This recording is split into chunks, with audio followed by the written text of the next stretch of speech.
Good morning everyone. पढ़ाई ठीक चल रही है? आप लोगों की नोट्स कंप्लीट बना रहे हैं? अभी तक जितना हम पढ़ाए हैं सारा नोट्स अच्छे से बनाए हैं? क्लियर वर्ड में लिखा हुआ नोट्स, मतलब सारा नोट्स एकदम सही और एकदम सुंदर होना चाहिए। सही तो होगा ही, जो हम लिखवाते हैं वो एकदम वैसे ही देख के ध्यान से बनाइए। नोट्स सही होना और सुंदर होना दोनों जरूरी है, तभी तो पढ़ने में मज़ा आएगा। और एक ही बार पढ़ना तो होता नहीं है कि मतलब आज क्लास चल रही है उसी टाइम पढ़ लिए।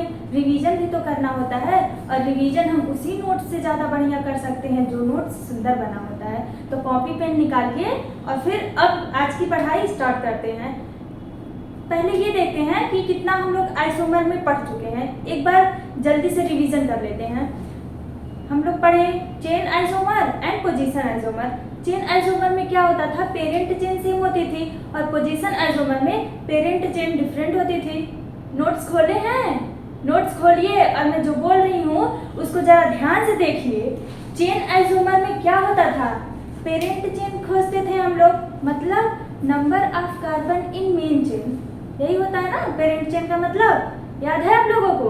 अरे नोट्स में देखिए तो सही, जो कल के नोट्स में आप लोगों ने लिखा है पहले खोल लीजिए। रिवीजन हम करवा रहे हैं तो उसको देखते रहिए और फिर मेरी बातों को सुनते रहिए और साथ में बोलते भी रहिए, बोलेंगे तो याद होगा। क्लियर? आज हम लोग पढ़ेंगे फंक्शनल आइसोमर। उसके पहले कुछ इंपॉर्टेंट टॉपिक है वो मैं बता देती हूँ, पहले वो हो जाएगा, उसके बाद फंक्शनल आइसोमर हम लोग कंटिन्यू करेंगे। क्या है? DBE। अब जरा आप लोग सोचिए इस DBE का मतलब क्या है। तब तक लिख रही हूँ मैं, आप लोग जरा सोचिए इस DBE का मतलब क्या है।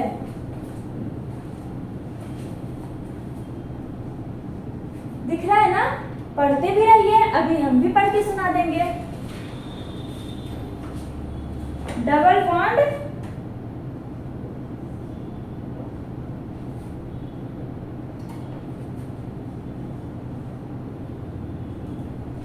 Bond equivalence. ऊपर नीचे हो गया। अब आप सोचिए इसका यूज कहाँ होगा। इसको पढ़ने से हमें फायदा क्या होने वाला है? बिना फायदे के तो कुछ हम लोग करने नहीं वाले। इंसान का नेचर ही होता है जहाँ फायदा दिखेगा नहीं, और कॉमन सी बात है, अगर हमें फायदा नहीं तो वो चीज़ हम करें क्यों? फायदा मतलब अगर हम किसी की हेल्प करते हैं तो वो हमें खुशी मिलती है ना, तो वो भी हमारे लिए फायदा ही है। खुश रहना हमारी एज बढ़ा देता है। जितना आप लोग, एक बार न्यूज़ आया होगा, न्यूज़ में आप लोग देखे होंगे कि खुश रहने से, मतलब डॉक्टर भी ये प्रूव किए हैं, न्यूज़ में भी आया था, डॉक्टर भी ये प्रूव किए हैं कि जो इंसान ज़्यादा खुश रहता है उसकी लाइफ टाइम बढ़ जाती है ना। तो हमेशा खुश रहिए, आप लोग भी खुश रहिए, एंजॉय कीजिए और पढ़ाई कीजिए। प्रेशर लेके ना पढ़ाई कीजिए। अब देखिए हम लोग कहाँ से कहाँ पहुँच गए। टॉपिक पे आते हैं, अपने टॉपिक से भटकना नहीं है ना। तो ये है हमारा डबल बॉन्ड इक्विवेलेंस। ये क्या होता है, जो ऑर्गेनिक मॉलिक्यूल होते हैं हमारे, उसमें कितने डबल बॉन्ड प्रेजेंट हैं, कितने रिंग प्रेजेंट है, वो आप फाइंड आउट कर सकते हैं इसके फार्मूले से। तो इसका फार्मूला क्या होता है वो मैं बता दूं आप लोगों को। इसको शॉर्ट फॉर्म में हम लोग DBE लिखते हैं, डबल बॉन्ड इक्विवेलेंस। अब इतना लंबा है, बार इतना तो नहीं लिखने वाले, तो इसको शॉर्ट फॉर्म में हम लोग DBE लिखते हैं। इसका फार्मूला होता है 2C -H -X and +N and +2 divided by 2। अब देखिए इधर क्या होता है, C means carbon, number of carbon atoms, H number of hydrogen atoms, X number of halogen atoms, N number of nitrogen atoms, और 2 तो ऐसे ही होता है, फार्मूले में होता है, और सबको 2 से डिवाइड कर देते हैं। ये हमारा होता है फार्मूला। अच्छा, इसको शॉर्ट फॉर्म में एक और लिख सकते हैं। 2 फार्मूले होते हैं, दोनों लिख लीजिए। कहाँ पे क्या यूजेस करने हैं वो मैं आप लोगों को क्लियर कर दूंगी। और ये सेकेंड वाला फार्मूला जो है ना, इसी फार्मूले से बना हुआ है, मेन यही है फार्मूला। ये फार्मूला आप किसी भी मॉलिक्यूल में, ऑर्गेनिक मॉलिक्यूल में पुट करेंगे तो कितने डबल बॉन्ड है और कितने रिंग प्रेजेंट है उस मॉलिक्यूल में, ये आप फाइंड आउट कर लेंगे इस फार्मूले से। और एक इसी का फार्मूला ये भी होता है DBE, carbon, hydrogen plus nitrogen and plus 1, ये भी हमारा फॉर्मूला होता है। ये दोनों हमारे फॉर्मूले होते हैं। यहाँ भी है C for number of carbon atoms, H for number of hydrogen atoms, N for number of nitrogen atoms. इसमें मॉलिक्यूल्स में इस जब हम लोग डबल बॉन्ड और ट्रिपल बॉन्ड या फिर रिंग फाइंड आउट करते हैं तो इसमें ऑक्सीजन हुआ, सल्फर हुआ, उन सब का कोई मतलब नहीं होता है। इसमें मतलब निकालते हैं जब फाइंड आउट करते हैं हम, तो वो कितना हो प्रेजेंट हो, 2 ऑक्सीजन मॉलिक्यूल में प्रेजेंट हो या 3 ऑक्सीजन प्रेजेंट हो, उनका कोई रोल इसमें नहीं होता है। क्योंकि डबल बॉन्ड और ट्रिपल बॉन्ड हम लोग हाइड्रोजन, कार्बन, नाइट्रोजन से ही फाइंड आउट करेंगे। हाइड्रोजन अगर आ जाए मॉलिक्यूल में तो ये वाले फार्मूले से हम लोग करेंगे। क्लियर? तो नोट डाउन कर लीजिए, ऐसे नोट डाउन कर लीजिए। फिर इसको हम लोग फिर इसको एग्जाम्पल के थ्रू समझते हैं। एग्जाम्पल के थ्रू समझेंगे कहाँ पे इसको यूज करना है और कहाँ पे इस फार्मूले को यूज करना है। क्लियर? नोट डाउन कर लीजिए। फिर अब मिटा रही हूँ मैं और क्वेश्चन बता रही हूँ आप लोगों को, मिटा रही हूँ। पढ़ाई बेटा अच्छे से कीजिए आप लोग। अब देखिए, अगर डीबीई हमारा 0 आता है कैलकुलेशन करने पे, पहले ये जान लीजिए, ये भी इंपॉर्टेंट पॉइंट है। अगर डीबीई हमारा कैलकुलेशन करने पे 0 आता है, जैसे फॉर्मूला मैंने लिखा था कार्बन, नाइट्रोजन, ऑक्सीजन, नहीं ऑक्सीजन का तो रोल ही नहीं है, सॉरी, कार्बन, नाइट्रोजन, हाइड्रोजन की वैल्यू पुट करेंगे, कैलकुलेट करेंगे एंड देन अगर वैल्यू 0 आती है, वो कैसे कब कहाँ यूज करेंगे एग्जाम्पल के थ्रू समझेंगे। पहले भी इस पॉइंट को क्लियर कर लेते हैं। अगर वैल्यू 0 आती है तो इसका मतलब पूरे मॉलिक्यूल में, पूरे मॉलिक्यूलर फार्मूले में हमारा जो कंपाउंड हम लोग बनाएंगे, स्ट्रक्चर हम लोग उसका बनाएंगे, मतलब कितने आइसोमर बनेंगे, उसमें पूरे आइसोमर में ना तो कोई रिंग प्रेजेंट होगी और ना ही कोई डबल बॉन्ड प्रेजेंट होगा।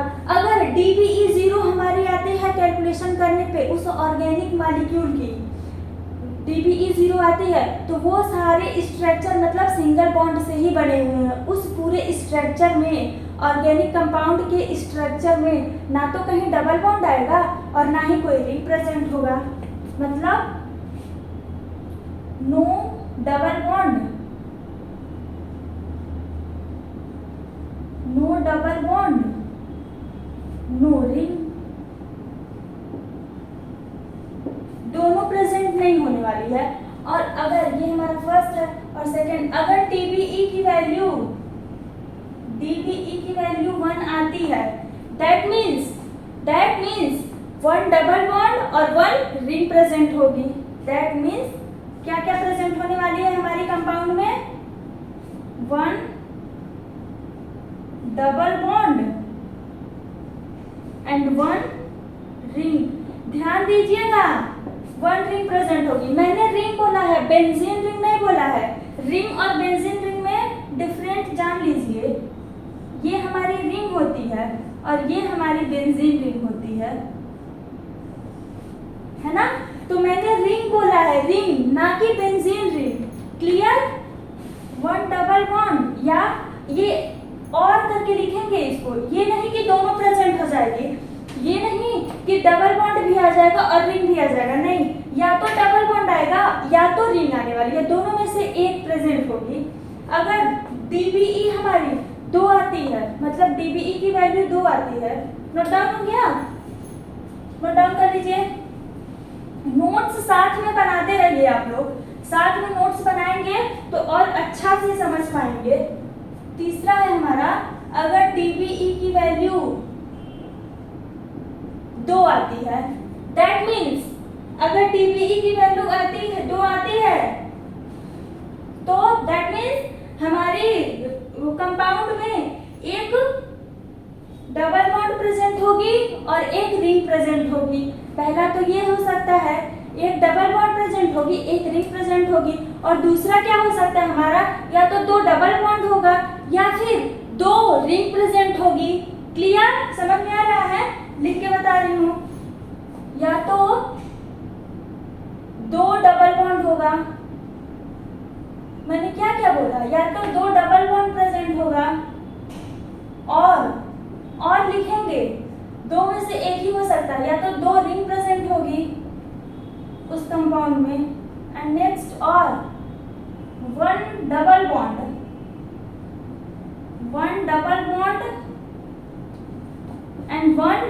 प्रेजेंट होगी। फिर से ध्यान दीजिएगा, मैंने रिंग बोला है, बेंजीन रिंग नहीं बोला है। और एक पॉसिबिलिटी यहाँ और है, यहाँ पॉसिबिलिटी की बात हो रही है, ध्यान दीजिएगा, पॉसिबिलिटी की बात हो रही है, मतलब या तो ये पॉसिबल है या फिर एक, तीनों एक साथ नहीं आने वाले हैं। क्लियर? एक और है, या तो एक ट्रिपल बॉन्ड होगा, क्या प्रेजेंट होगी, या तो एक ट्रिपल बॉन्ड प्रेजेंट होगी, पॉसिबिलिटी की बात हो रही है। And next DBE comes out 3, 2 हो गया ना, DBE कम्स आउट 4 देखते हैं, 3 नहीं, कम्स आउट टू बी 4।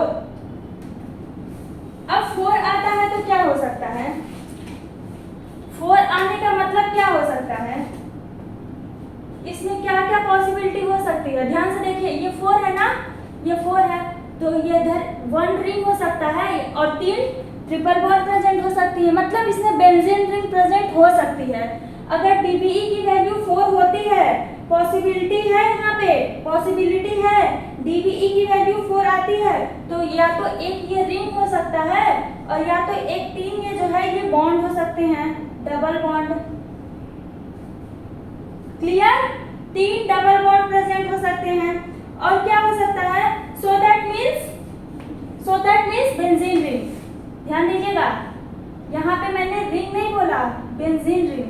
वो कैसे, जो हमारा ये ट्रिपल डबल इक्विवेलेंस है, ये 3 आया है, ये तो किसी भी बॉन्ड में, मतलब इसमें 3 बॉन्ड बनाए गए, यहाँ पे सर्किल नारे के बॉन्ड बनाते हैं तो आप लोगों को ज्यादा क्लियर होगा। 3 डबल बॉन्ड हो सकते हैं और एक रिंग हो सकता है, समझ में आ रहा है? देखिए DBE की वैल्यू 4 होगी तो एक रिंग और 3 डबल बॉन्ड, क्लियर? तो वो एक रिंग और 3 डबल बॉन्ड ऐसे हो सकता है। अब क्वेश्चन के थ्रू समझते हैं, इसको नोट कीजिए आप लोग, क्वेश्चन लगाते हैं और समझते हैं।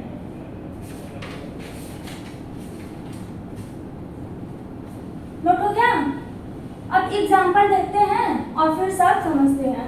इसका एग्जाम्पल लगाएंगे, क्या लगाएंगे, एग्जाम्पल।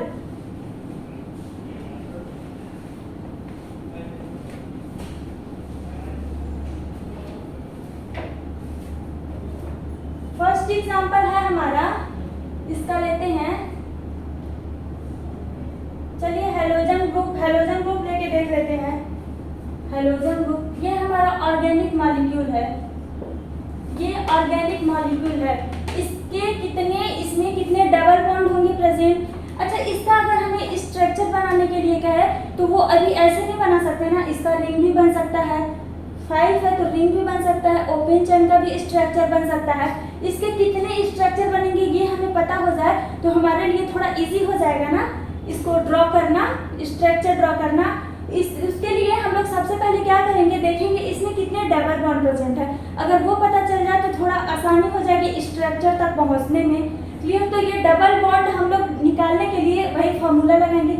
इसमें देखिए हेलोजन ग्रुप आ गया ना, ये Cl जो है हमारा, ये Cl हेलोजन ग्रुप है ना, तो फर्स्ट वाला फार्मूला लगाएंगे जिसमें हेलोजन ग्रुप प्रेजेंट था, X हेलोजन ग्रुप था ना, वो वाला फार्मूला हम लोग यहाँ पे यूज करेंगे। तो फार्मूला क्या था हमारा, लिख देते हैं, 2C - X plus N plus 2 whole divided by 2। यही हमारा फार्मूला था ना DBE का, यही था फार्मूला। अब इसी फार्मूले में हम वैल्यू पुट करते हैं, इसी फार्मूले में हम वैल्यू पुट करेंगे तो हमें पता चल जाएगा कितने रिंग प्रेजेंट है और कितने डबल बॉन्ड प्रेजेंट है, तो स्ट्रक्चर ड्रॉ करने में इजी होगी हम लोगों को। तो कार्बन यहाँ कितने हैं, 5 कार्बन है, तो 2 × 5, हाइड्रोजन 11 है, हाइड्रोजन 11, हेलोजन 1 है, हेलोजन 1 है ना, ध्यान से देखिए। नाइट्रोजन तो है नहीं, नाइट्रोजन है नहीं तो लिखते नहीं है उसको, 2 होल डिवाइडेड बाय 2। अब इसको कैलकुलेट कीजिए, देखिए कितना आता है, 5 × 10 - 11 - 1 + 2। क्लियर? 2 × 12 - 12।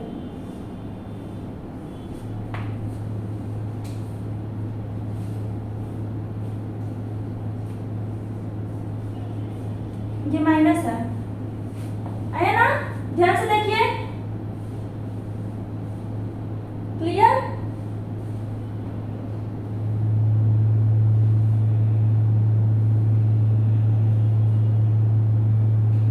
अब देखिए यहाँ पे इसकी वैल्यू 4 आई, अब हमारी डीबीई यहाँ पे कितनी आ गई? डीबीई 4 आ गई।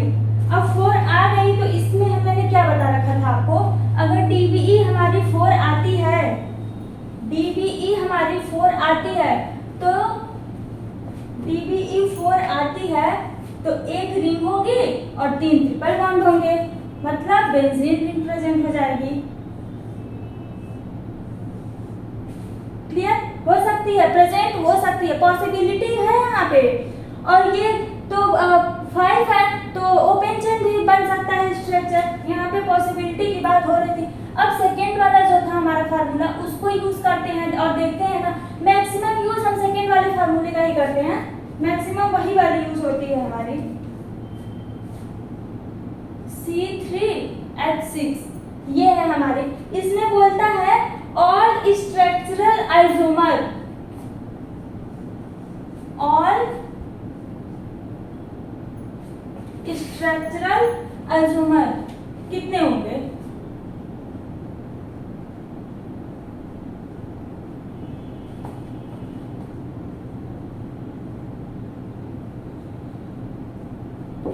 अब बताइए, इसमें डीबीई पहले फाइंड आउट करेंगे, डीबीई पहले फाइंड आउट करेंगे तो उसके लिए शॉर्ट फार्मूला मैंने क्या बताया था डीबीई का?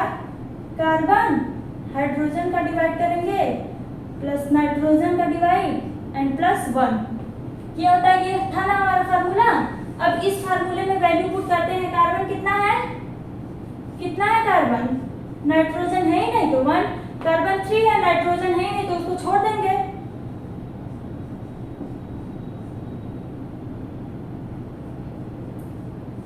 यहाँ तो 1 आया, 1 आया मतलब या तो एक रिंग प्रेजेंट होगी या तो एक डबल बॉन्ड प्रेजेंट होगा। 1 आने का यही मतलब मैंने बता रखा था ना, या तो एक रिंग प्रेजेंट होगी, क्या होगी? एक रिंग प्रेजेंट होगी या तो एक डबल बॉन्ड प्रेजेंट होगा। क्लियर? अब इसका स्ट्रक्चर बना के देखते हैं, इसका स्ट्रक्चर देखते हैं, एक रिंग और एक डबल बॉन्ड, C3 1 2 3, क्लियर? अब यहाँ डबल बॉन्ड, अब इसकी हाइड्रोजन जो है वैलेंसी पूरी कीजिए कार्बन की, कितने हाइड्रोजन यहाँ होंगे? यहाँ H3,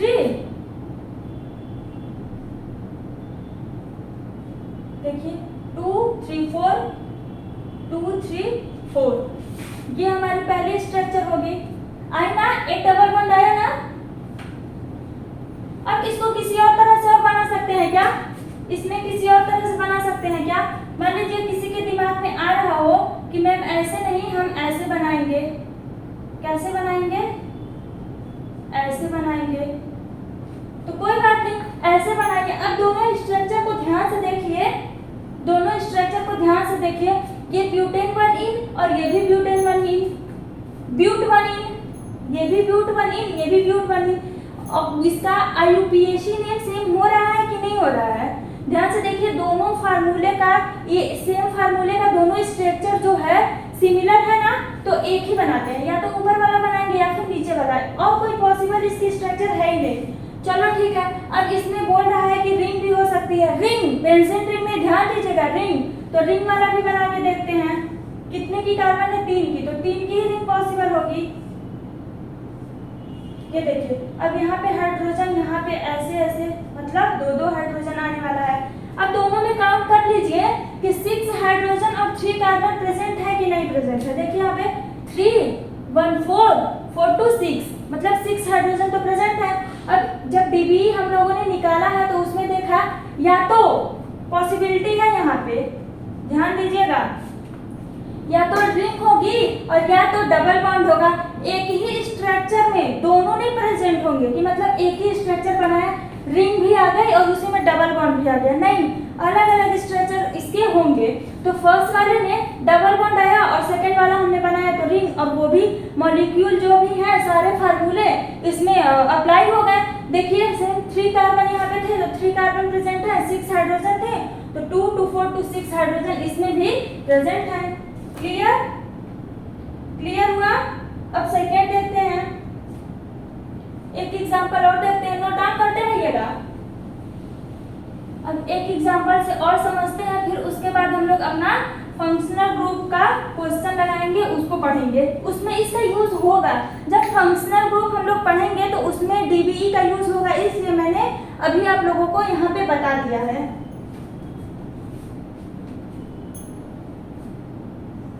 C4H10, C4H10 नहीं 10 नहीं 8, C4H8। अब इसका देखिए, कैलकुलेट कीजिए फार्मूले पे रख के, कितना आएगा?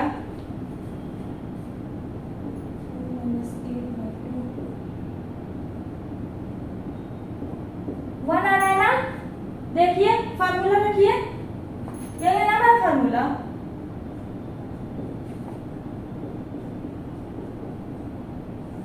इसी फार्मूले में वैल्यू पुट कीजिए और कैलकुलेशन कीजिए। 1 आया, मतलब इसमें भी एक डबल बॉन्ड प्रेजेंट होगा, एक डबल बॉन्ड प्रेजेंट होगा और एक रिंग प्रेजेंट होगी। बनाइए, स्ट्रक्चर ड्रॉ कीजिए, तो स्ट्रक्चर ड्रॉ कीजिए।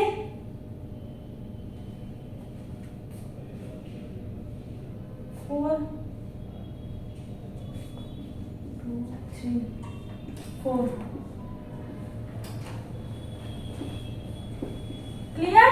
ये फर्स्ट स्ट्रक्चर है हमारा। देखिए इसमें कितने 4 हाइड्रोजन थे ना, हाइड्रोजन कितने हैं इसमें? 8 हाइड्रोजन है और 4 कार्बन है, तो 1 2 3 4 4 की चेन है हमारी। हाइड्रोजन देखिए कितने हैं? 3 3 6 7 8 है ना? ध्यान से देखिए, कंप्लीट है। यहाँ पे 3 और 1 4, यहाँ पे 3 1 4 1 2 3, और ये इधर से आया है 4 1 2 3, यहाँ पे H2 होगा। ध्यान से देखिए और आप लोग भी बनाइए। अब सेकेंड वाला स्ट्रक्चर देखते हैं, और क्या हम लोग इसमें बना सकते हैं? 4 की इसमें ग्रुप लगा सकते हैं, ग्रुप लगा सकते हैं ना, जैसे 1 2 3, और यहाँ पे ग्रुप लगा सकते हैं। एक हाइड्रोजन की चिंता मत कीजिए, हाइड्रोजन जहां भी इसकी वैलेंसी कंप्लीट करेंगे तो ये 8 ही होने वाला है। लीजिए करके दिखा भी देते हैं। CH3 होगा यहाँ पे,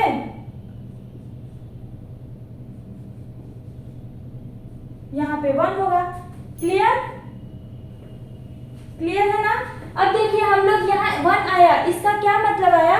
एक डबल बॉन्ड होगा, तो ध्यान से देखिए यहाँ पे डबल बॉन्ड कहाँ होगा? ध्यान से देखिए यहाँ डबल बॉन्ड कहाँ होने वाला है? होगा ना 3 3 6 7 8, ये भी हो गया।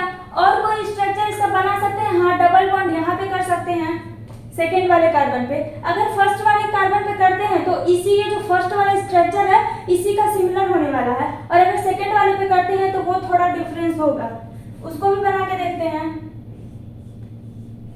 3 4, सेकेंड वाले पे डबल बॉन्ड। क्लियर? अब ओपन चेन तो नहीं बनेगा इसका कोई स्ट्रक्चर, रिंग वाला बना के देखते हैं। रिंग वाला फोर्थ होगा हमारा, रिंग वाला, तो 4 कार्बन है तो 4 कार्बन की रिंग बनेगी। कितने कार्बन की रिंग बनेगी? 4 कार्बन की। देखिए ध्यान से, कितने कार्बन प्रेजेंट है वहां पे? देखिए कॉर्नर पे देखिए कितने कार्बन प्रेजेंट है? 4 कार्बन प्रेजेंट है, और साथ में 2 हाइड्रोजन आए हैं, तो कितने हाइड्रोजन होंगे पूरे? काउंट कीजिए और बताइए कितने हाइड्रोजन होंगे पूरे। इसका कोई और स्ट्रक्चर बन सकता है क्या? हाँ, एकदम बन सकता है। अगर देखिए 3 कार्बन की चेन है तो 3 वाली एक सर्कल बनेगी। अगर 4 कार्बन की चेन है, यहाँ पे C4 है ना, 4 कार्बन की चेन है, तो 3 वाली भी सर्कल बनेगी और 4 वाली भी। सर्कल मीन्स रिंग बनेगी, 3 वाली भी रिंग बनेगी और 4 वाली भी रिंग बनेगी। और अगर 5 कार्बन की चेन है तो 3 भी बनेगी, 4 भी बनेगी, 5 वाली भी बनेगी। मतलब उससे छोटे जितने हैं वो सारे पॉसिबल हैं उसमें। वो कैसे पॉसिबल हैं? तो पहले 3 का हम लोग बना लेते हैं, फिर देखते हैं कैसे पॉसिबल है।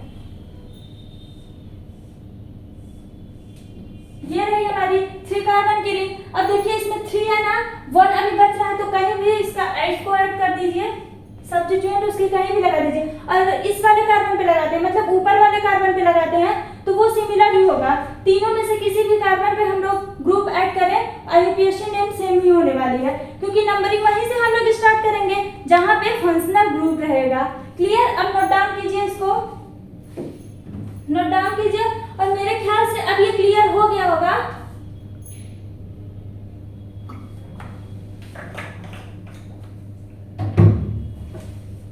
अब नेक्स्ट हम लोग पढ़ेंगे फंक्शनल ग्रुप। कौन सा?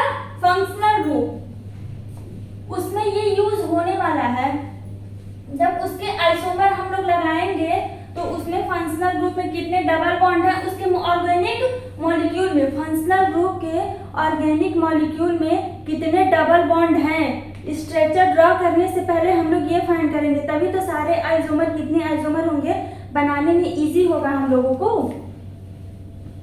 बनाने में इजी होगा। तो हेडिंग डालिए फंक्शनल आइसोमर। तीसरा था हमारा, वो थर्ड पॉइंट था, क्या था? Functional isomer.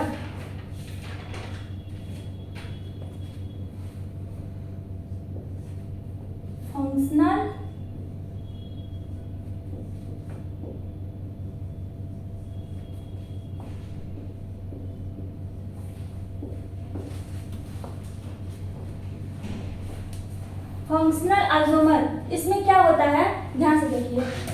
Same molecular formula, हर जगह मैंने स्ट्रक्चरल आइसोमर जब हम लोग पढ़ रहे थे तो उसमें मैंने सबसे पहला पॉइंट क्या बताया था? Same molecular formula. यही तो इसकी पहचान है, स्ट्रक्चरल आइसोमर की मेन पहचान यही है कि सारे जितने भी आइसोमर उसके बनेंगे सारे के मॉलिक्यूलर फार्मूला सेम होने वाले हैं। तो फर्स्ट पॉइंट इसमें भी क्या होगा? फर्स्ट पॉइंट क्या होगा? सेम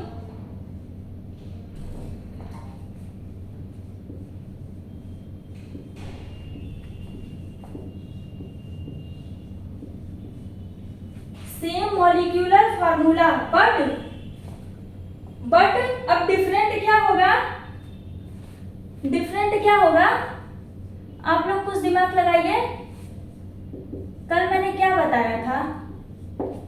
कल मैंने क्या एक चीज हिंट दिया था, और वो बहुत इंपॉर्टेंट हिंट था। क्या था? जो हम लोग पढ़ना शुरू कर रहे हैं, chain isomer, position isomer, functional isomer, जो भी आइसोमर हम लोग पढ़ना स्टार्ट कर रहे हैं उसकी नेम पे थोड़ा फोकस करेंगे। किसकी? अगर किसी की प्रॉपर्टीज जाननी है हमको तो उसके नेम, अगर हम लोग नाम सुनते हैं तो नाम से थोड़ा बहुत तो गेस करते हैं ना, ये क्या हो सकता है। क्लियर? अगर एप्पल सुनेंगे, ऑरेंज सुनेंगे, पोटैटो सुनेंगे तो थोड़ा सा सोचेंगे ना, अच्छा ये तो फ्रूट है, अच्छा ये तो वेजिटेबल है, ये दिमाग में आने वाला है ना। तो यहाँ पे भी थोड़ा उसी टाइप से दिमाग लगाइए आप लोग। हम लोग पढ़े चेन आइसोमर तो क्या देखे थे? चेन में कुछ ना कुछ करना है। क्लियर? उसके बाद हम लोग देखें पोजीशन आइसोमर, तो उसके पोजीशन में अब किसके कहाँ पे क्या पोजीशन में करना है ये तो नहीं क्लियर हुआ था, बट नाम से इतना तो क्लियर था ना कि इस वाले स्ट्रक्चर में पोजीशन से रिलेटेड कुछ होने वाला है। क्लियर? अब यहाँ पे है फंक्शनल आइसोमर, तो यहाँ पे ये चीज तो क्लियर होगा ना आप लोगों के माइंड में। ये नाम देख के दिमाग की बत्ती जली होगी ना आप लोगों की, तो आप लोग इतना तो माइंड में दिमाग घुमा होगा, आप लोगों का माइंड घुमा होगा, तो सोचेंगे अच्छा यहाँ पे जो फंक्शनल ग्रुप है उससे रिलेटेड कुछ होने वाला है। आया है ना दिमाग में? आप लोग बहुत तेज हो, मुझे पता है, जरूर सोचे होंगे। बट डिफरेंट फंक्शनल ग्रुप, बस कुछ नहीं है, नाम में ही तो सारा डेफिनेशन छुपा हुआ है।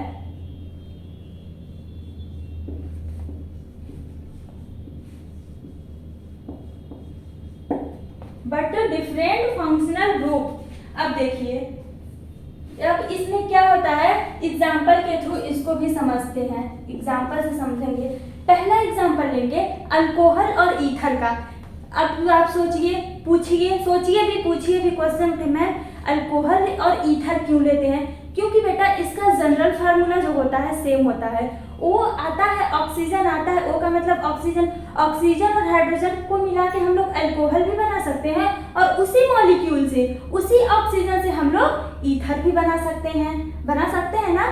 तो फंक्शनल ग्रुप का मतलब, अब इससे पहला पॉइंट तो हमें फॉलो करवाना है ना, मॉलिक्यूलर फार्मूला जो है वो सेम होना है। तो जब सेम होगा तो ऑर्गेनिक मॉलिक्यूल्स जो होंगे हमारे दोनों कंपाउंड में सेम ही प्रेजेंट होंगे।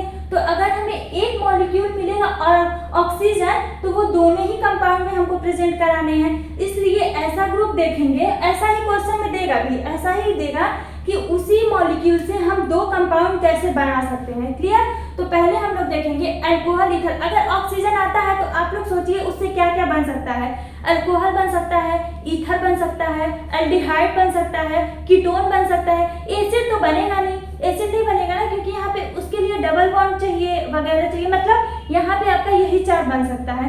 तो पहले अल्कोहल ईथर का देखते हैं। धीरे धीरे जितने भी पॉसिबल इसके हैं मैं कोशिश करूंगी कि सारे एग्जाम्पल आप लोगों के सामने दे दूं, ताकि एग्जाम में देखें या फिर जब क्वेश्चन लगे। एग्जाम तो भी बहुत दूर की बात है, अभी तो बहुत प्रैक्टिस करनी है हम लोगों की।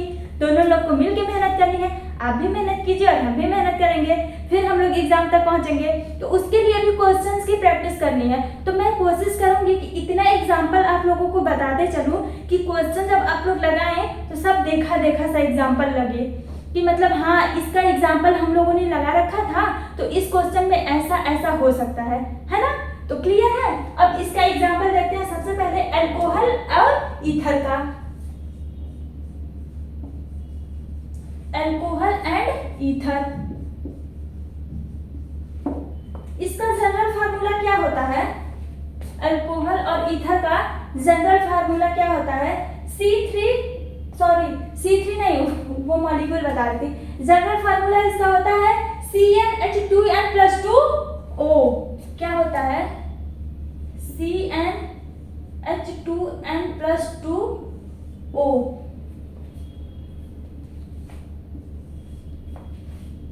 अब सही है, ये इसका जनरल फार्मूला होता है। दोनों का जनरल फार्मूला सेम होता है। अगर हमें ऑर्गेनिक मॉलिक्यूल्स दिए हैं C3H8O, इतने ऑर्गेनिक मॉलिक्यूल्स दिए हैं, तो उससे हम लोग अल्कोहल भी बना सकते हैं और ईथर भी बना सकते हैं। और वो कैसे बना सकते हैं देखते हैं। C3H8O। अब इससे हम लोग दोनों कैसे बना सकते हैं। C3H8O से अल्कोहल हमारा क्या होता है। अल्कोहल हमारा OH होता है और ईथर क्या होता है। दोनों साइड में ग्रुप लगे होते हैं ऐसे ऑक्सीजन के दोनों साइड झमाझम ग्रुप की बारिश होती है। ईथर में ऐसा होता है और अल्कोहल में एक साइड से झमझम बारिश होती है, उसमें झमाझम होती है ना। अरे ये दोनों साइड से है तो उसको प्लूरल कर दिया मैंने, और ये एक साइड से है तो सिंगुलर कर दिया। ठीक। अब देखते हैं आगे स्ट्रक्चर बनाते हैं इसका। क्वेश्चन क्या है हमारा। C3H8O, O मतलब ऑक्सीजन। अब इसमें अल्कोहल अगर हम बनाते हैं, इसका अल्कोहल बनाते हैं तो क्या बन सकता है।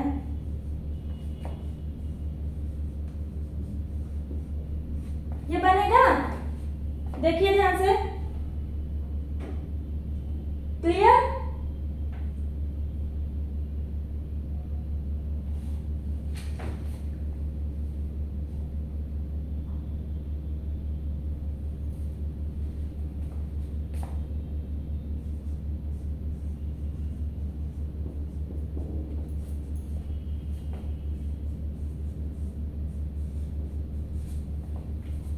और कुछ बन सकता है।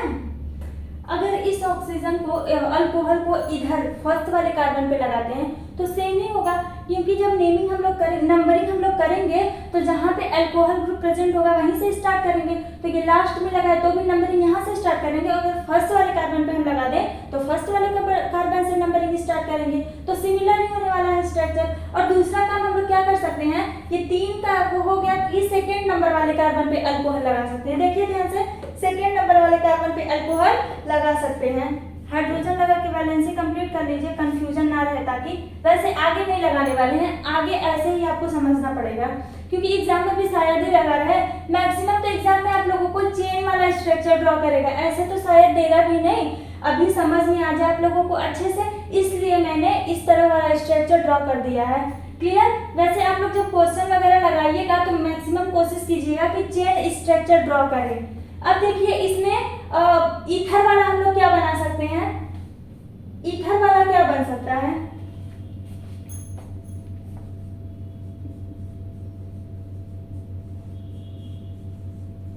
ध्यान से देखिए,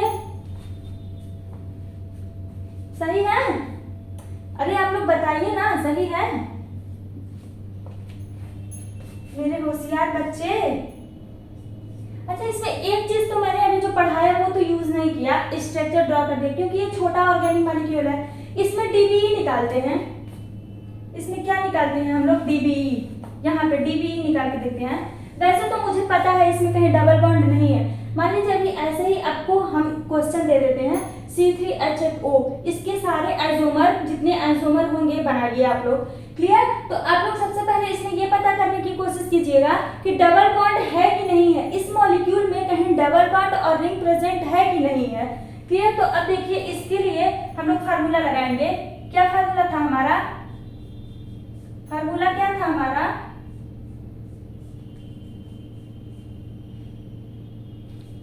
क्या था? अब देखिए ये फार्मूला था, डीबीई का फार्मूला यही था हमारा ना, डीबीई। यहाँ पे वैल्यू पुट कीजिए। कार्बन कितने हैं? 6, हाइड्रोजन 8। देखिए ऑक्सीजन का तो कोई रोल होता नहीं है, पहले ही मैंने बता रखा था आप लोगों को, पहले ही क्लियर कर दिया था, है पहले क्लियर कर दिया था। ध्यान देना आप लोगों का काम है ना, तो ध्यान दीजिए आप लोग। और फिर देखिए अब इसमें, अब इसको कैलकुलेशन कीजिए, इसका कैलकुलेट कीजिए इसको। 3 - 4 + 1,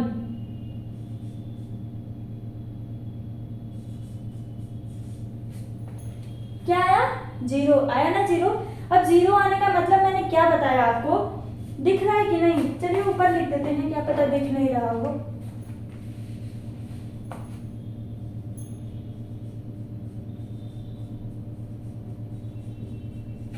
अब दिख रहा होगा, अनश्योर दिख रहा होगा। क्लियर? अब डीबीई तो हमारी 0 आ गई, मुझे पता था इसलिए मैंने इसमें ध्यान नहीं दिया, लेकिन आप लोग ध्यान दीजिएगा इस बात का। हमेशा सारे क्वेश्चन में अगर आप लोग प्रैक्टिस करेंगे तो आप लोगों को भी पता हो जाएगा, याद हो जाएगा, तो उसको निकालने की तब हर क्वेश्चन में निकालने की जरूरत नहीं पड़ेगी। जैसे कि छोटे छोटे क्वेश्चन में तो नहीं ही पड़ेगी, जो थोड़े बड़े होंगे मॉलिक्यूल, इसमें C5 C6 करके दे दे, 7 कार्बन की चेन दे दे, 8 कार्बन की चेन दे दे, तो उसमें तो निकालना ही पड़ेगा ना, इतना कौन याद करके बैठा रहता है। अब देखिए इसके 3 आइसोमर बनने वाले हैं, लेकिन ध्यान दीजिएगा 3 स्ट्रक्चरल आइसोमर बनने वाले हैं, टोटल आइसोमर नहीं बनने वाले हैं। अगर ये मॉलिक्यूल दे और आपको पूछे कि कितने आइसोमर बन सकते हैं, तो फिलहाल अभी हम लोग जितना पढ़े हैं उस हिसाब से आंसर करेंगे।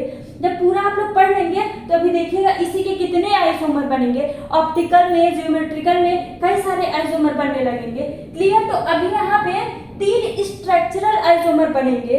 क्लियर है? अब मैंने कल आप लोगों को क्या बता रखा था, जैसे देखिए अब इसमें अगर क्वेश्चन पूछते हैं हम 1 और 2 आपस में क्या है, 1 and 2 आर, ध्यान से देखिएगा और बताइए, मेरे क्वेश्चन का आंसर दीजिएगा।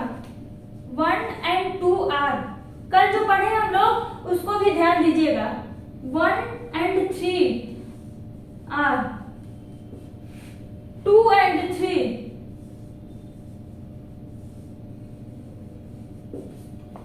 देखिए तो जरा,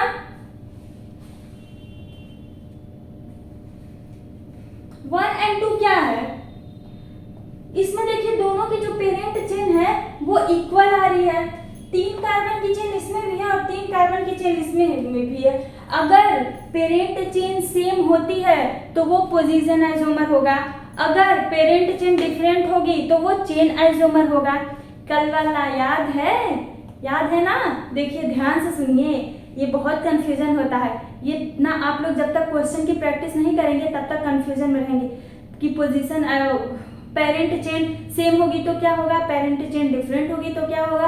और दोनों आइसोमर जो हम लोगों ने कल पढ़ रखा है उन दोनों में यही मेन है। अगर यही आप लोग देख लिए तो जितना भी इतना ढेर सारा हम लोग पढ़े हिस्ट्री, उसकी उतना सारा हिस्ट्री याद करने की जरूरत नहीं है। समझने के लिए तो पढ़ना पड़ेगा, लेकिन सब याद करने की जरूरत नहीं है, बस एक लाइन में याद कर लीजिए। पेरेंट चेन सेम होती है तो वो पोजीशन आइसोमर, और पेरेंट चेन डिफरेंट होती है तो वो चेन आइसोमर।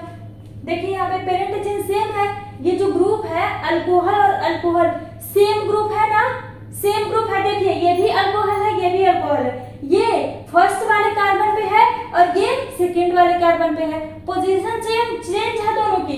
तो ये कौन से आइसोमर हुए? दोनों पोजीशन आइसोमर हुए ना, पोजीशन आइसोमर। अब देखिए ये फर्स्ट और थर्ड आपस में क्या है, ध्यान से देखिए, दोनों का मॉलिक्यूलर फार्मूला तो सेम है, तो ये तो हमारा आइसोमर है, इतना तो पक्का हो गया। अगर किसी भी कंपाउंड का मॉलिक्यूलर फार्मूला सेम हो जाता है तो वो आइसोमर है। अब वो कौन से आइसोमर है वो हम लोगों को देखना पड़ेगा। फर्स्ट वाला और थर्ड वाला ध्यान से देखिए, यहाँ पे अल्कोहल है और यहाँ पे ईथर है। देखिए यहाँ पे ये ऑक्सीजन है, दोनों साइड से हमारी चेन आई है उसमें, तो ये दोनों के क्या अलग है, दोनों के फंक्शनल ग्रुप अलग है। क्लियर? तो फंक्शनल ग्रुप अगर डिफरेंट है तो वो हमारा कौन सा है, फंक्शनल आइसोमर। कौन सा है, फंक्शनल आइसोमर, जो फिलहाल अभी हम लोग पढ़ रहे हैं। अब सेकेंड और थर्ड देखिए, ध्यान से देखिए, दोनों सेकेंड और थर्ड में मॉलिक्यूलर फार्मूला तो सेम है बट डिफरेंट क्या है, ये अल्कोहल है और ये कीटोन ग्रुप का है, कीटोन सॉरी ईथर ग्रुप का है। ईथर पढ़ रहे ना अभी हम लोग, ये अल्कोहल ग्रुप का है और ये ईथर ग्रुप का है। तो ये भी हमारे इसके फंक्शन चेंज हुए हैं, ग्रुप चेंज हुए हैं, तो ये भी हमारा फंक्शनल आइसोमर है। क्लियर? नोट कीजिए, नोट कीजिए। एक और एग्जांपल से समझते हैं, एक और नहीं, भी मैंने बोला ना बहुत सारे एग्जांपल से समझते हैं, तो एग्जांपल देते हैं और समझाते हैं।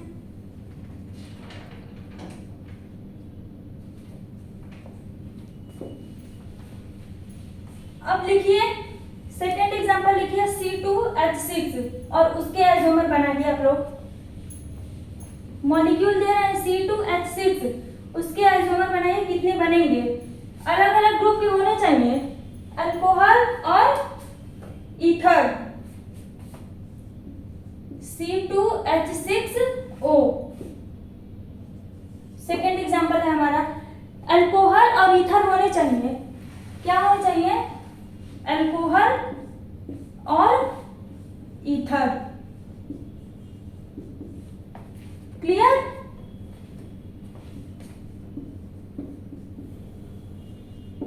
ईथर और अल्कोहल, इसमें बनाइए क्या क्या बन सकता है, कितने आइसोमर इसके बनेंगे, अल्कोहल और ईथर के। बन गया आप लोगों का? बताइए मेरा सही है, बना चुके हैं? हाँ यही बनेगा ना अल्कोहल का।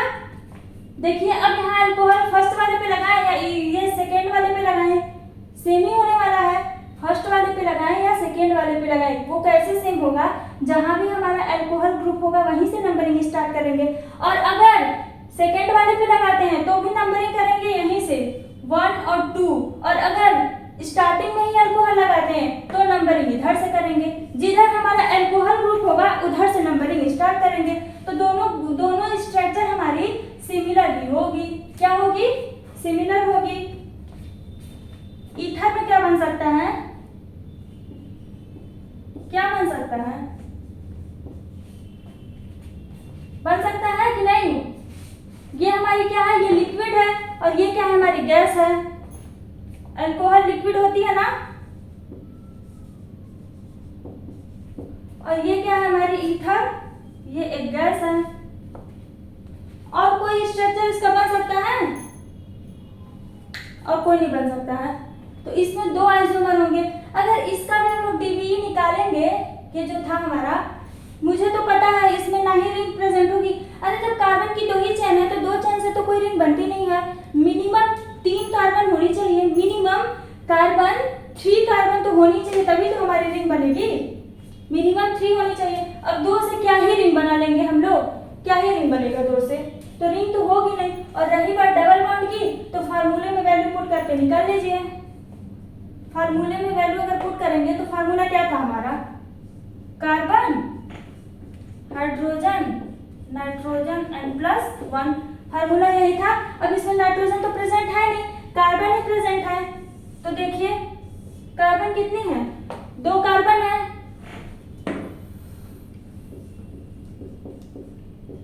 कैलकुलेट कीजिए, 2 - 3 + 1 आया ना 0, देखिए 0 आया, तो ना तो डबल बॉन्ड होगा ना ही रिंग होगा प्रेजेंट इसमें।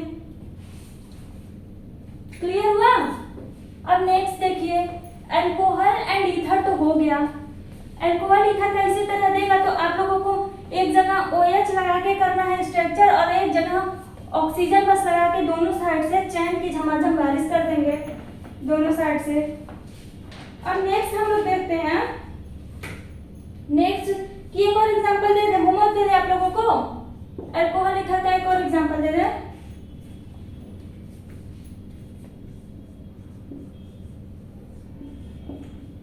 ये रहा एग्जांपल, नोट डाउन कर लीजिए। इसमें अल्कोहल और ईथर आप लोग बनाइएगा।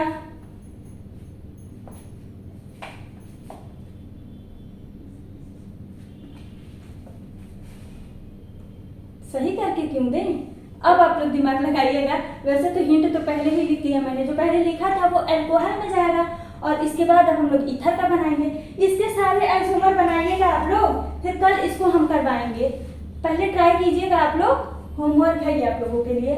इसमें फंक्शनल आइसोमर का होमवर्क है, वो ट्राई कीजिएगा उसको, फिर कल हम लोग उस पर डिस्कस करेंगे कितने आइसोमर बनेंगे, उसके कितने स्ट्रक्चरल आइसोमर बनेंगे। अब हम लोग देखते हैं एल्डिहाइड और कीटोन। क्या? एल्डिहाइड और कीटोन।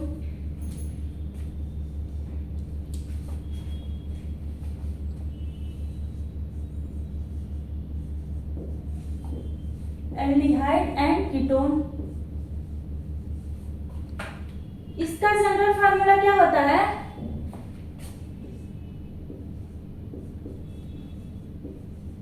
इसका भी जनरल फार्मूला सेम ही होता है, इसलिए एल्डिहाइड और कीटोन देते हैं CnH2n और O। यहाँ पे ये N means carbon, number of carbon, H means hydrogen, O means oxygen. Clear है? अब एग्जांपल इसका देखते हैं।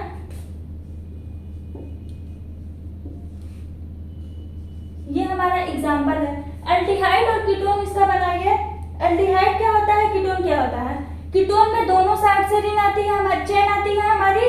कीटोन जो होता है ऑक्सीजन डबल बॉन्ड होता है, दोनों साइड से चेन आती है, और एल्डिहाइड में एक साइड से आती है ना। तो अब इसका स्ट्रक्चर बनाते हैं।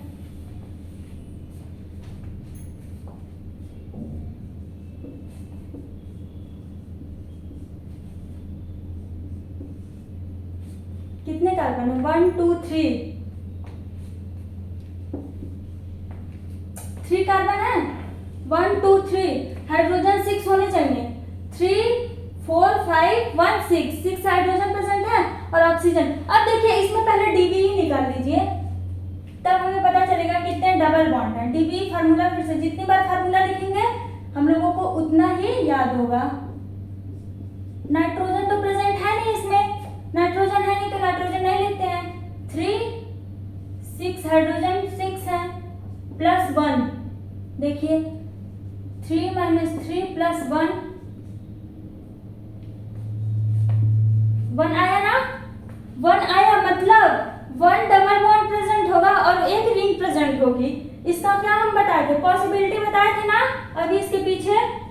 इसीलिए इसको पहले बताए थे कि फंक्शनल ग्रुप में जो भी ऑर्गेनिक मॉलिक्यूल्स दिए होंगे वहां पे हम लोग अप्लाई करेंगे और उससे हम लोगों को पता चलेगा कि इसका जब हम लोग स्ट्रक्चर ड्रॉ करेंगे तो उसमें कितने डबल बॉन्ड प्रेजेंट है और कितने रिंग प्रेजेंट है।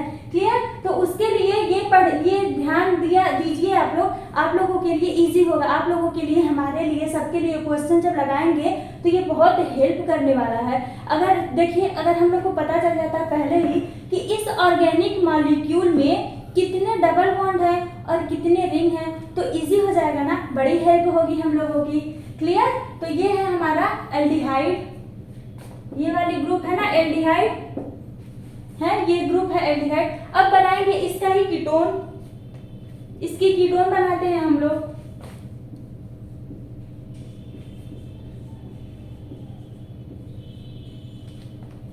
डबल बॉन्ड प्रेजेंट है ये पहले बता दिया, तो है तो दोनों में डबल बॉन्ड प्रेजेंट। एल्डिहाइड और कीटोन बनाने के लिए डबल बॉन्ड चाहिए होता है हम लोगों को, है ना। तो ध्यान दीजिए, और कोई स्ट्रक्चर इसका बन सकता है क्या? नहीं बनेगा, नहीं बनेगा, कोई नहीं बनेगा। अगर यहाँ पे हम लोग देखिए, काउंट कीजिए 1 2 3 कार्बन है तो हाँ 3 कार्बन प्रेजेंट है। हाइड्रोजन 3 3 6 हाइड्रोजन भी प्रेजेंट है और ऑक्सीजन भी एक प्रेजेंट है। क्लियर? यहाँ देखिए हाइड्रोजन नहीं लगेगा यहाँ पे, क्योंकि कार्बन की वैलेंसी यहाँ कंप्लीट हो रखी है, कार्बन 4 बॉन्ड बना रखा है। क्लियर? तो अब ये दोनों अपने में क्या होगा? फंक्शनल आइसोमर होंगे। देखिए मॉलिक्यूलर फार्मूला तो सेम है, हाँ फर्स्ट वाला पॉइंट हम लोगों का सही निकला। सेकेंड पॉइंट क्या था, फंक्शनल ग्रुप डिफरेंट होनी चाहिए, तो है ना, यहाँ पे ये एल्डिहाइड ग्रुप है और यहाँ पे कीटोन ग्रुप है। ध्यान दीजिए, पोजीशन आइसोमर और फंक्शनल आइसोमर में डिफरेंस क्या है, बहुत बड़ा डिफरेंस है। दोनों में डिफरेंस क्या है, पोजीशन आइसोमर में जो ग्रुप होते हैं, ग्रुप की पोजीशन डिफरेंट होती थी, जो भी ग्रुप है ग्रुप सेम होते थे। अगर फर्स्ट वाले आइसोमर में Br लगा है तो सेकंड वाले में भी Br ही रहेगा, और अगर फर्स्ट वाले आइसोमर में अल्कोहल है तो सेकंड वाले में भी अल्कोहल ही रहने वाला है, तभी वो पोजीशन आइसोमर होगा।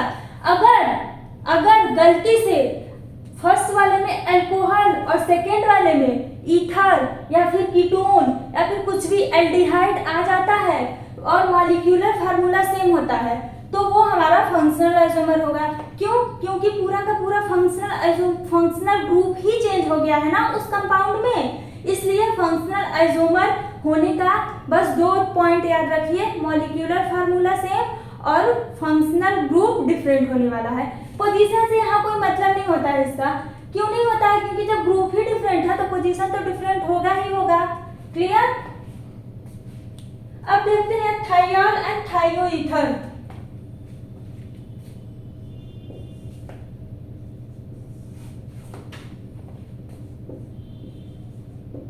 थाइयाल एंड थायोईथर,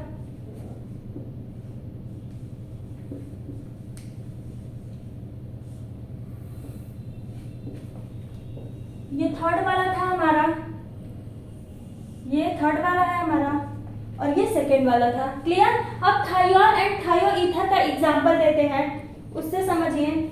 ये थाइयाल हमारा क्या होता है, SH होगा और ये S होगा। थायोईथर, ईथर है तो दोनों साइड से चेन आएगी। सिंपल जान लीजिए, जो भी ईथर ग्रुप के हैं दोनों साइड से चेन आने वाली है, और जो थाइयाल है, अल्कोहल है, अल्कोहल ग्रुप के हैं, एक साइड से चेन आएगी। क्लियर? ये डिफरेंट होता है दोनों में। अब इसका एग्जांपल देखते हैं। CH3, CH2, CH and SH। Clear? अब ये मॉलिक्यूल, इसका मॉलिक्यूलर फार्मूला क्या होगा, 1 2 3 कार्बन है ना, तो यहाँ भी थाइयाल का भी हम लोग ऐसा बनाएंगे कि 3 ही कार्बन प्रेजेंट हो।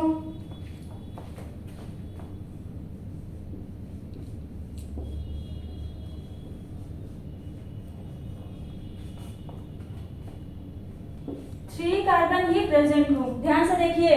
अब इसका देखिए उल्टा भी आ सकता है क्वेश्चन में। यहाँ पे पहले मैंने क्या बताया आप लोगों को, मॉलिक्यूलर फार्मूला ही दे दिया। चलो ऑर्गेनिक मॉलिक्यूल्स दे दिए हैं, उससे बोले हैं कि आप लोग बताइए कितने आइसोमर होंगे, कितने स्ट्रक्चर ड्रॉ होंगे।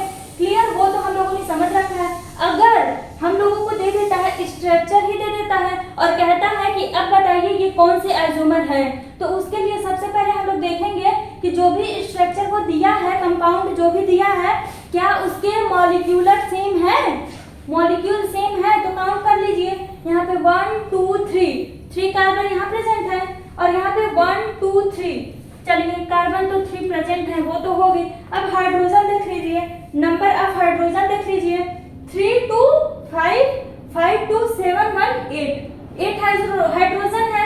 यहाँ पे देखिए कितने हाइड्रोजन है, 3 3 6 2 8। देखिए दोनों में 8 हाइड्रोजन है कि नहीं है।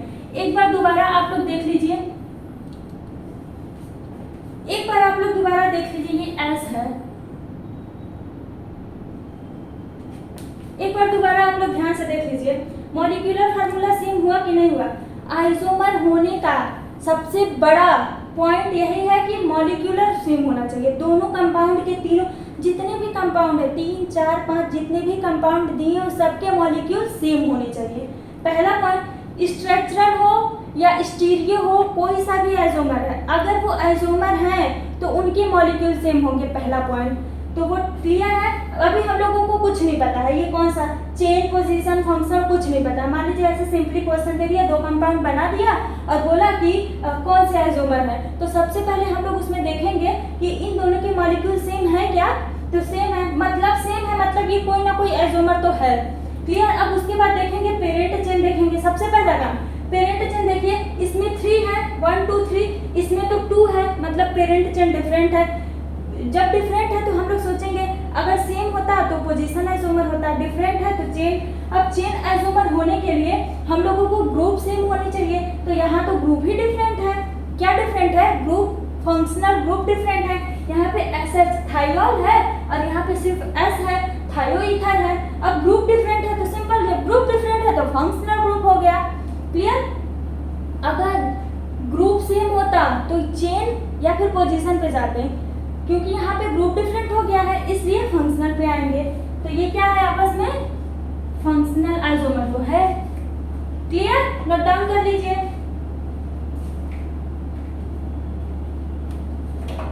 अब नेक्स्ट देखते हैं, मैक्सिमम से मैक्सिमम एग्जाम्पल, मतलब जितने भी इसमें ग्रुप के एग्जाम्पल हो सकते हैं, मैं कोशिश करूंगी कि आप लोगों के सामने एक एक बार आ जाए, ताकि जब क्वेश्चंस लगाएं आप लोग तो कंफ्यूज ना हो कि ये ईथर कहाँ से आ गया, ये एल्डिहाइड कहाँ से आ गया। एक बार जब नज़र के सामने पड़ा रहेगा तो क्वेश्चन लगाने में बहुत आसानी होगी, समझने में ईजी होगा। जितने क्वेश्चन की प्रैक्टिस करेंगे आप लोग उतना ही अच्छा होगा आप लोगों के लिए। नेक्स्ट देखेंगे हम लोग कार्बोक्सिलिक एसिड और ईस्टर का।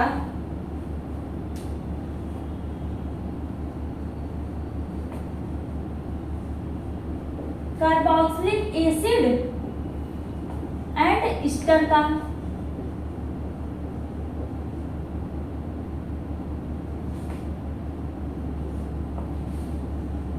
अब देखिए ये क्या होता है, अब ये क्या होता है, कार्बोक्सिलिक एसिड और ईस्टर क्या होता है। तो इसमें तो सीधी सी बात है, सिंपल सी बात है, डबल बॉन्ड प्रेजेंट होगा ही होगा, नाम से ही पता चल रहा है। कार्बोक्सिलिक एसिड हुआ, ईस्टर हुआ, इन सब में डबल बॉन्ड प्रेजेंट होता ही होता है।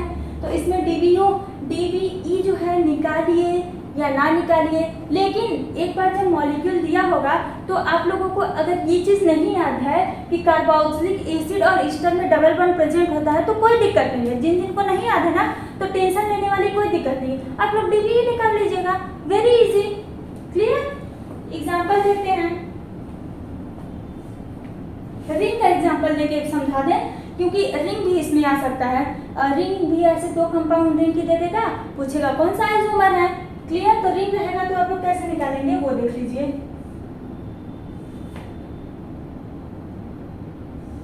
ध्यान दीजिए, रिंग बोल रहे हैं हम, बेंजीन रिंग नहीं बोल रहे हैं। क्या बोल रहे हैं? रिंग। क्या बोल रहे हैं? रिंग।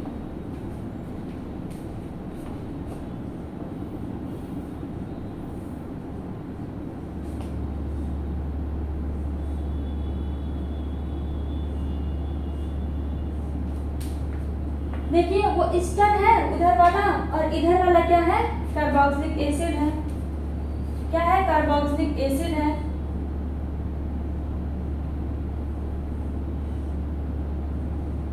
ठीक है, सही है ना?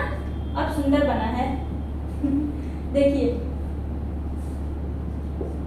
ये कार्बोक्सिलिक एसिड है और ये ईस्टर है, देख के ही लग रहा है, ग्रुप देख के ही लग रहा है ये कार्बोक्सिलिक एसिड का ग्रुप है और ये ईस्टर का ग्रुप है, रिंग से हमारा करेक्ट है। तो ये भी दोनों अपने में क्या है? ये भी दोनों अपने में क्या है? फंक्शनल ग्रुप है। पहले देख लीजिए, इसका मॉलिक्यूलर फार्मूला सेम है तो रिंग है दोनों में। क्या है दोनों में? रिंग है। तो रिंग है, सीधे दिख रहा है तो C6 होगा, 6 कार्बन की रिंग है, दिख रही है। और यहाँ पे एक ये भी दिख रहा है, मतलब 7। क्लियर? कितने कार्बन है यहाँ पे? 7। अब देखिए मॉलिक्यूलर 2 ऑक्सीजन है, वो भी दिख रहा है, 2 ऑक्सीजन। हाइड्रोजन है यहाँ पे तो वो भी, वहां भी हाइड्रोजन है। काम कर लीजिए, यहाँ पे सब 2-2 हाइड्रोजन होते हैं, मतलब देख के लग रहा है हाँ मॉलिक्यूलर फार्मूला तो सेम है। डिफरेंट क्या है? फंक्शनल ग्रुप डिफरेंट है ना? फंक्शनल ग्रुप डिफरेंट, तो ये भी दोनों में अपना फंक्शनल आइसोमर है। अब एक क्वेश्चन हम लगाते हैं और उसका आप लोग बताइएगा कौन कौन से आइसोमर प्रेजेंट है उसमें। रिंग के ही क्वेश्चन मैं लगा रही हूँ, फिनॉल वगैरह दे रही हूँ, उसको बताइएगा।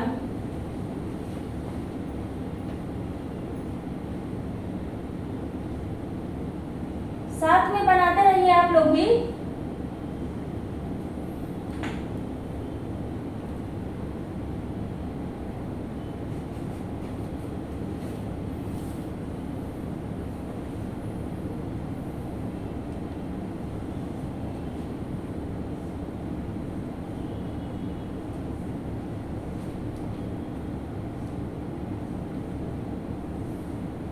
ये क्या है बन रहा है, क्या बन रहा है, फिलहाल ये तो रिंग है, ये क्या है, ऐसे ऐसे गोला बना दिए तो ये क्या हो गया, बेंजीन रिंग हो गया ना।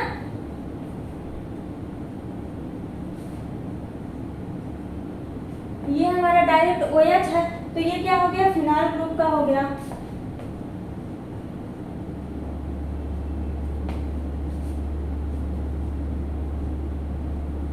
ये हमारा क्वेश्चन है।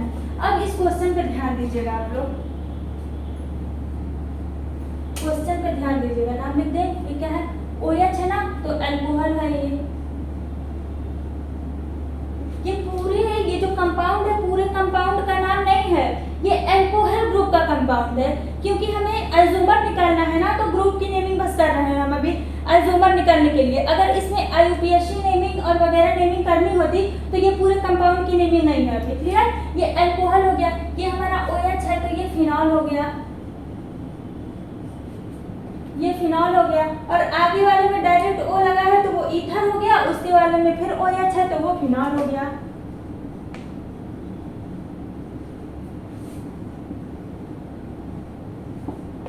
अब देखिए इसमें ध्यान दीजिए, इसमें क्वेश्चन कैसे पूछता है वो बताती हूँ। ये हमारे चारों कंपाउंड हैं, मान लीजिए एग्जाम में ऐसे क्वेश्चन आ गया बना हुआ, 4 कंपाउंड बना हुआ, ये क्वेश्चन है हमारे। अब इसमें आपसे पूछता है कि इसमें फर्स्ट सेकेंड क्या है, सेकेंड और थर्ड कौन सी आइसोमर है, थर्ड और फोर्थ आपस में कौन से आइसोमर हैं, तो ये आप लोग कैसे निकालेंगे। क्वेश्चन इसमें ऑप्शन देगा आप लोगों को, क्या देगा, first and second R, first and third R, first and fourth R. इसमें ये नहीं समझिए कि सारा ही दे देगा, कोई भी 2 दे सकता है, 3 दे सकता है, एग्जामिनर के ऊपर डिपेंड करता है क्या आपसे वो पूछेगा। सेकेंड एंड थर्ड आर जितना आप लोग पढ़े हैं उससे बाहर का ये कुछ नहीं है, तो आप लोग आंसर कीजिए थर्ड एंड फोर्थ आर।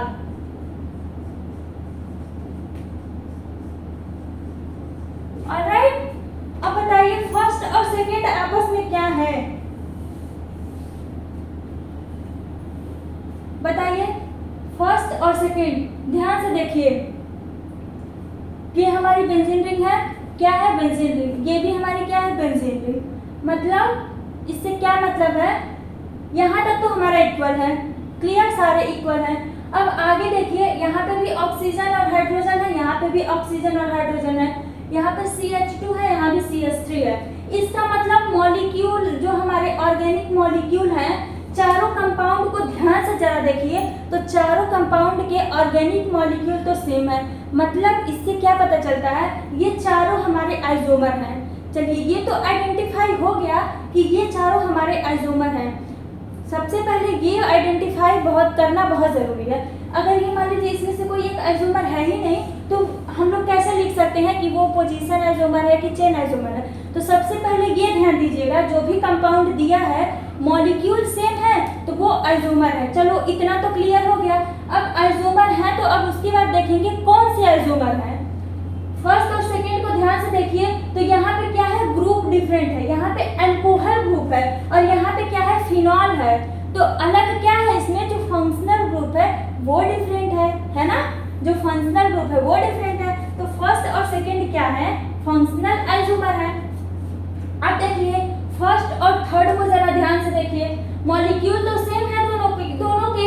अब दोनों में भी देखिए यहाँ पे ये ईथर है, ईथर ग्रुप जुड़ा है और यहाँ पे क्या है, अल्कोहल ग्रुप। पोजीशन देखने का कोई मतलब ही नहीं अभी है। तब सबसे पहले हमें दिख गया कि इसके फंक्शनल ग्रुप ही दोनों के डिफरेंट है। तो भैया सेम, जब फंक्शनल ग्रुप डिफरेंट है तो पोजीशन देखने का क्या ही मतलब, फंक्शनल आइसोमर हो गए। अब देखिए फर्स्ट और फोर्थ जो है ये हमारा अल्कोहल ग्रुप है, ये फिर हमारा फिनॉल हो गया। तो फर्स्ट और फोर्थ जो है वो भी हमारा फंक्शनल आइसोमर हो गया। क्या हो गया, फंक्शनल आइसोमर। अब सेकेंड और थर्ड देखिए जरा, सेकेंड और थर्ड देखिए, ये भी हमारा फिनॉल है और ईथर है। सेकेंड और थर्ड क्या है, फिनॉल है और ईथर है, सेकेंड और थर्ड। तो ये भी हमारा फंक्शनल आइसोमर हो गया। क्या हो गया, फंक्शनल आइसोमर। थर्ड और फोर्थ देखिए, ये भी तो फंक्शनल आइसोमर ही है, थर्ड और फोर्थ। अच्छा इसमें देखिए सेकेंड और फोर्थ नहीं लिखे, हाँ सेकेंड और फोर्थ एक छूट रहा है, सेकेंड एंड फोर्थ आर। देखिए फर्स्ट और सेकेंड का आपस में कर लिए एंड देन फर्स्ट का तीनों के साथ कर लिए सबसे पहले, अब सेकेंड का किए, सेकेंड का थर्ड के साथ कर लिए और सेकेंड का फोर्थ के साथ। अब सेकेंड का और जब फोर्थ का कंपेयर करेंगे, सेकेंड वाले कंपाउंड का और फोर्थ वाले कंपाउंड का, ध्यान दीजिए दोनों देखिए सेम ग्रुप के हैं, ये भी फिनॉल है और फोर्थ वाला भी फिनॉल है। ध्यान से देखिएगा, कंफ्यूज मत होइएगा, एक एक वर्ड क्लियर कीजिएगा, एक एक लाइन ध्यान से देखिएगा, सब क्लियर होगा। बहुत इजी है, बस थोड़ा सा ध्यान दीजिएगा, ज़्यादा है ना इसलिए घबराइएगा नहीं, कंफ्यूज होने की जरूरत नहीं है, बहुत ही इजी है, थोड़ा सा ध्यान से देखेंगे एकदम क्लियर हो जाएगा। सेकेंड वाले को ये सारा ग्रुप छोड़ दीजिए, सेकेंड वाला कंपाउंड देखिए और ये फोर्थ वाला कंपाउंड देखिए। क्यों? क्योंकि यहाँ पे सेकेंड और फोर्थ की बात कर रहा है। तो देखिए यहाँ पे क्या दिख रहा है हमें कि जो फंक्शनल ग्रुप है वो तो सेम है ना, फिनॉल का ये भी है, फिनॉल का ये भी है, तो डिफरेंट क्या है इसमें, जो सब्स्टिट्यूएंट है हमारा उसकी पोजीशन डिफरेंट है। अगर हम लोग नंबरिंग करते हैं, अगर हम लोग इसमें नंबरिंग करते हैं तो अल्कोहल से नंबरिंग स्टार्ट करने वाले हैं। क्यों? क्योंकि इसकी प्रायोरिटी ज़्यादा है। हम लोग नंबरिंग कहाँ से स्टार्ट करते हैं? जिस वाले ग्रुप की प्रायोरिटी ज़्यादा होती है। तो यहाँ से first, second, third, fourth, fifth, six, यहाँ देखिए ध्यान से देखिए, यहाँ पे अल्कोहल फर्स्ट वाले पे है और ये मिथाइल जो हमारा सेकेंड वाले पोजीशन पे है। और फोर्थ वाले की नंबरिंग अगर हम लोग करते हैं तो 3, 4, 5, 6 नंबरिंग। अब देखिए यहाँ पे मिथाइल सेकेंड वाले नंबरिंग पे है और यहाँ पे फोर्थ वाले कार्बन पे है। नंबरिंग करने में पोजीशन डिफरेंट हुई ना यहाँ सेकेंड वाले पे, लेकिन पोजीशन डिफरेंट के साथ साथ एक चीज और देखिए कि जो सब्स्टिट्यूएंट है वो सेम है, मतलब पोजीशन आइसोमर है। यहाँ पे क्या है? Position isomer. अब फिर देखिए थर्ड और फोर्थ को, थर्ड और फोर्थ फिर वही वाली कहानी, दोनों के ग्रुप डिफरेंट है, तो फंक्शनल आइसोमर। क्लियर हुआ? ग्रुप डिफरेंट है तो फंक्शनल आइसोमर। जो मैंने क्वेश्चन दिया अभी उस क्वेश्चन को थोड़ा ध्यान से लगाइएगा और कल उसी क्वेश्चन से, नेक्स्ट सेशन हम लोग उसी क्वेश्चन से स्टार्ट करेंगे। क्यों? क्योंकि उसी क्वेश्चन पे हमारा छुपा है नेक्स्ट टॉपिक क्या है हमारा? मेटामर, टटोमर। 2 बचा है, हम लोगों ने 3 पढ़ा, एक और बचा है, रिंग भी तो है, रिंग आइसोमर भी बचा है। 3 पढ़ लिया, 3 बचा है। क्लियर? तो क्वेश्चन को उसको लगाइएगा, आप लोग सारे स्ट्रक्चर ड्रॉ कीजिएगा और वो हर एक स्ट्रक्चर, हर एक कंपाउंड को हम लोग अच्छे से देखेंगे। क्लियर? आप लोग नोट्स बनाइए, रिवीजन कीजिए और अच्छे से पढ़िए। सोचिए अगर अच्छे से पढ़ेंगे और आपके मम्मी पापा कहेंगे कि मेरा बेटा डॉक्टर है, मेरा बेटा इंजीनियर है, तो उस टाइम आप लोगों को कितना अच्छा लगेगा, है ना? आप लोगों को ही नहीं, हम लोगों को भी अच्छा लगेगा, क्योंकि हमने पढ़ाया है आप लोगों को, आपके साथ साथ हम लोग भी मेहनत किए हैं। और आपके मम्मी पापा वो लोग तो आसमान में उड़ेंगे, अरे मेरा बेटा डॉक्टर है ना? तो आप लोग ध्यान से पढ़िए, अच्छे से रिवीजन कीजिए। यहाँ तक आप लोग पढ़े, मेरे साथ हैं, उसके लिए थैंक यू।